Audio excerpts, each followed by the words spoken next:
बिस्मिल्लाहिर्रहमानिर्रहीम। अस्सलाम वालेकुम बेटा। सबसे पहले तो आप सबको इंपीरियल साइंस कॉलेज के ऑनलाइन लेक्चर्स के अंदर खुशामदीद। आई होप कि आप लोग सारे जो खैरियत से होंगे। जैसे कि आप लोगों को पता है कि और इसके बाद जो है ना आप सबको बहुत बहुत पहले तो मुबारक हो कि माशाल्लाह से आप लोग जो है वो नेक्स्ट क्लास में जो है प्रमोट हो गए। अब बेटा यहाँ पे जो है ना हमारे पास दो फैक्टर हैं। एक फैक्टर ये है कि आपको सबको पता है कि किस तरह के ये जो मामलात हुए और किस तरह से जो है ना आप लोग किस तरह के हालात थे और किस तरह से आप नेक्स्ट क्लास में हो गए। अब यहाँ पे बेटा दो फैक्टर हैं। फर्स्ट तो ये है कि कुछ बच्चे जो है ना वो इस हक में थे कि पेपर हो जाने चाहिए थे, और कुछ मेरे जैसे जो थे वो चाहते थे कि ठीक है पेपर ना हो तो ऐसे ज़्यादा बेस्ट रहेगा।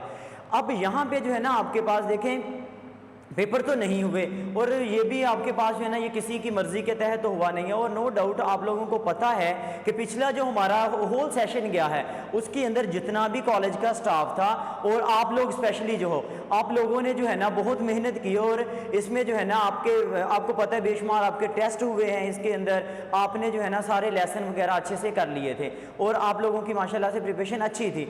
लेकिन अब एक चीज़ बेटा ज़हन में रख लीजिएगा कि जो आप लोगों ने मेहनत की है ना वो आपकी कभी भी रायगा नहीं होगी, वो उसका अजर जो है ना आपको कहीं ना किसी तरीके से वो तो मिल ही जाना है। अब नेक्स्ट जो है ना वो तो एक पास्ट था कि पेपर नहीं हुए और वो आपका काम खत्म हो गया। अब नेक्स्ट आपने क्या करना है, आपके पास है सिर्फ सेकंड ईयर। तो सेकंड ईयर जो है ना वो आपकी पूरी की पूरी जो है एफएससी उसको डिफाइन करेगी, यानी कि सारी की सारी एफएससी जो है ना आपकी बेस करेगी अब सेकंड ईयर के ऊपर। अब ये आप लोगों के पास सबके पास और स्पेशली उन बच्चों के पास जिनके पिछले साल में कोई मामला चल रहे थे या किसी का कुछ एडमिशन का प्रॉब्लम था, एडमिशंस लेट हुए या किसी भी और फैक्टर की वजह से जो है ना वो अपने लेसन जो है वो सही से प्रिपेयर नहीं कर सके, तो उनके लिए जो है ना ये गोल्डन चांस है कि वो अभी से जो है ना हमारे जो सेकंड ईयर की क्लासेस हैं उसको अच्छे से कर लें, तो वो आपका जो फर्स्ट ईयर वाली जो है ना कह लें कि जो कसर थी वो भी पूरी हो जाएगी। और जो आपकी फर्स्ट ईयर की बुक थी वो और सेकंड ईयर की बुक ये डिफरेंट है। फर्स्ट ईयर की बुक आपको याद हो तो उसका नाम था अलजब्रा एंड ट्रिग्नोमेट्री, मीन वो थी आपकी अलजब्रा और ट्रिग्नोमेट्री के ऊपर। अब ये जो सेकंड ईयर की बुक है आपके पास ये है calculus and analytical geometry, mean वहां पे दो और चीजें थी, यहां पे आपके पास जो है ना डिफरेंट टूल्स जो आपके पास नई चीजें आएंगी। लेकिन जो आपकी बेसिक मैथ है, बेसिक मैथ से बेटा मुराद ये होता है कि जो आपका प्लस करना है, माइनस करने हैं, एलसीएम लेना है, ये इस तरह के जो दूसरे फैक्टर हैं वो तो नो डाउट चलते ही रहेंगे, लेकिन जो मेजर आपके पास चीजें हैं वो चेंज हो गई हैं। यानी कि अलजेब्रा एंड ट्रिग्नोमेट्री से अब आप लोग आ गए हो कैलकुलस एंड एनालिटिकल ज्योमेट्री। तो आज के पहले लेक्चर के अंदर जो है ना हम सिर्फ एक ब्रीफ रिव्यू लेंगे आपकी जो है ना सेकंड ईयर की मैथमेटिक्स की बुक के ऊपर। यहां पे जैसे कि मैंने ये लिखा हुआ है मैथ 12 में आपके पास जो है calculus and analytical geometry, mean दो चीजें हम पढ़ेंगे, कैलकुलस पढ़ेंगे और क्या पढ़ेंगे इसमें एनालिटिकल ज्योमेट्री पढ़ेंगे। एक दफा इनकी डिफाइंस देख लें कि बेसिकली ये होती क्या है। देखिए यहाँ पे कैलकुलस की डिफाइन मैंने लिखी, यहाँ पे कहता है कि calculus is the mathematical study, क्या है, calculus is the mathematical study of continuous change. क्या मतलब इसका कि कैलकुलस के अंदर आपने उन चीजों को, उन वेरिएबल्स को स्टडी करना है जो कंटिन्यूसली चेंज हो रहे हैं। कंटिन्यूसली का मतलब ये होता है कि हर जो वक्त का एक सेकंड पास हो रहा है ना आपके पास उसके अंदर इसकी वैल्यू क्या हो रही है आपके पास चेंज हो रही है। यहां पे जो वर्ड इंपॉर्टेंट है वो है आपके पास कंटिन्यूस का। कंटिन्यूस का जैसे इसकी एग्जांपल आपको सिंपल देखें कि कोई बंदा जो है वो गाड़ी जो है ना वो ऑन करता है, उसका इंजन ऑन करता है। अब वो क्या करेगा, जैसे ही एक्सीलेटर दबाएगा वो गाड़ी जो है ना आहिस्ता से मूव करने लग जाएगी। अब जैसे जैसे जो है ना आपका with the passage of time वो गाड़ी जो है ना वो उसकी स्पीड बढ़ती जाएगी, मीन जैसे ही आपका पहला सेकंड गुजरा उसकी थोड़ी सी स्पीड ज्यादा हुई, अगले सेकंड में और ज्यादा, अगले सेकंड में और ज्यादा, एंड सो ऑन। तो देखिए जैसे जैसे टाइम पास हुआ with the passage of time speed also changes। तो इस तरह की जो आपके पास जो चीजें होती हैं उनको हम कहते हैं कंटिन्यूअस चेंज आ रहा है आपके पास। तो आप देखें इस पूरी यूनिवर्स के अंदर हर चीज जो है, बेशक वो आपके पास सन की बात कर लो, वो ईस्ट से निकलता है और वेस्ट में जाना है तो कंटिन्यूअसली वो भी मूव कर रहा है। तो इस तरह की और बेशुमार चीजें जो हमने इसके अंदर पढ़नी है। फिर इसके बाद वो बताता है कि कैलकुलस जो है ना बेसिकली एक लैटिन वर्ड है आपके पास, ठीक है ना, लैटिन वर्ड है जिसका मतलब क्या है आपके पास स्मॉल पेबल। पेबल कहते हैं एक छोटी जो आपके पास कह लें टुकड़ा, पत्थर का टुकड़ा, उसको हम कहते हैं स्मॉल पेबल। अब स्मॉल पेबल का नाम इसको इसलिए दिया गया, मीन इसको जो है ना कैलकुलस को, लैटिन वर्ड कैलकुलस का बेसिकली मतलब क्या होता है, कैलकुलस का मतलब है स्मॉल पेबल। स्मॉल पेबल क्यों कहते हैं, because tables were used for calculation. अगर आपको याद हो तो जो आपका नंबर सिस्टम वाला चैप्टर नंबर 1 था फर्स्ट ईयर के अंदर, उसके अंदर वो हमें बताता है कि जो चरवाहे वगैरह हुआ करते थे, जब अपने जानवर लेके जाया करते थे तो वो काउंटिंग के लिए क्या किया करते थे, स्टोन्स का यूज किया करते थे।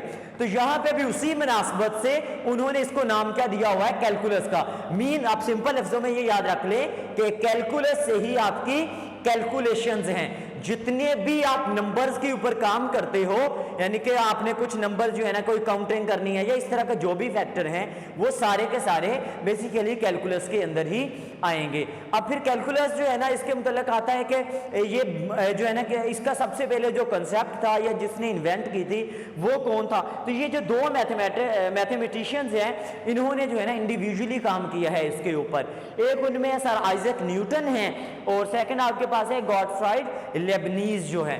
ये दो बंदे हैं जिन्होंने इंडिविजुअली मीन सेपरेटली जो है इसके ऊपर काम किया है। कैलकुलस का बहुत यूज है आपके पास मैकेनिकल के फील्ड में, फिजिक्स के फील्ड में और मैथमेटिक्स के फील्ड में। तो ये जो दो बंदे इन्होंने कैलकुलस की जो है ना वो डेवलपमेंट में अहम रोल प्ले किया है। अब इसके बाद जो है ना हमारे पास बेटा कैलकुलस एक मेजर फील्ड है, इसकी दो जो मेजर ब्रांचेस हैं, कह लें कि जो दो मेन ब्रांचेस हैं।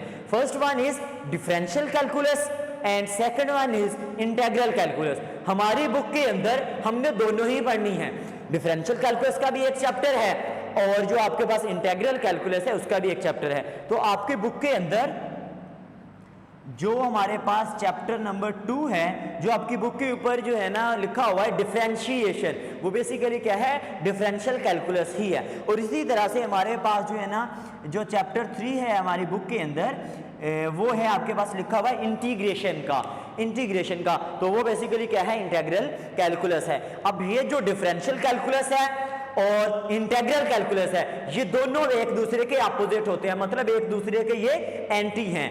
तो ये भी हम देखेंगे अब डिटेल में, तो हम जो है ना जब चैप्टर स्टार्ट करेंगे तभी देखेंगे। अभी जो है ना एक इसकी ब्रांचेस में हमने देख लिया। अच्छा, अब इसका जो दूसरा पोर्शन है हमारे पास बेटा वो है एनालिटिकल ज्योमेट्री के ऊपर। एनालिटिकल ज्योमेट्री, अब एनालिटिकल ज्योमेट्री बेसिकली क्या है, ज्योमेट्री आप लोगों को पहले भी पता है क्या होती है, ये बेसिक है, आप लोग शुरू से पढ़ते आ रहे हो। ज्योमेट्री के अंदर हम क्या करते हैं कि जियो जो आपको पता है अर्थ को कहते हैं, मीट्री जो है ये मेट्रॉन से निकला है, ग्रीक वर्ड है आपके पास जिसको हम बोलते हैं मेजरमेंट। तो जमीन की मेजरमेंट कह ले या आप कह लो कि measurement of the earth is called geometry. Geometry के अंदर बेसिकली आप जो डिफरेंट आपके पास फिगर्स हैं, डिफरेंट डायग्राम्स हैं, जिसके अंदर आपके पास सर्कल है, ट्रायंगल है, रेक्टेंगल है, पैरेललोग्राम है, पैरेललोपिपेड है और इस तरह की जो दूसरी फिगर्स हैं वो सारी की सारी आप स्टडी करते हो ज्योमेट्री के अंदर। लेकिन यहां पे जो है हम जस्ट ज्योमेट्री नहीं पढ़ेंगे, हम बल्कि क्या पढ़ रहे हैं, एनालिटिकल ज्योमेट्री। एनालिटिकल ज्योमेट्री क्या है, इसकी डिफाइन देखें, कहता है कि it is the study of geometry, या ज्योमेट्री की स्टडी है using a coordinate system. It is the study of geometry using a coordinate system, के कोऑर्डिनेट सिस्टम को आप बेस बनाकर या कोऑर्डिनेट सिस्टम के अंदर रहते हुए आपने डिफरेंट फिगर्स को देखना है कि वो किस तरह से बनती हैं। अब यहां पे वर्ड एक यूज हुआ है आपके पास, कोऑर्डिनेट सिस्टम।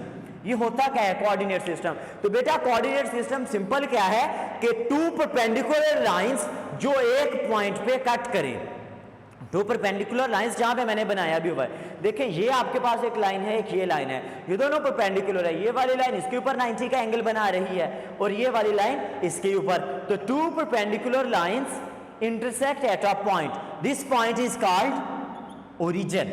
इसको हम क्या बोलते हैं, ओरिजिन बोलते हैं, या कुछ जगह पे जो है ना इसी पॉइंट को वर्टेक्स भी कहा करेंगे। ठीक है, अब यहां पे जो है ना बेटा आपके पास ये जो होती है हॉरिजॉन्टल लाइन, इसको हम बोलते हैं हॉरिजॉन्टल लाइन।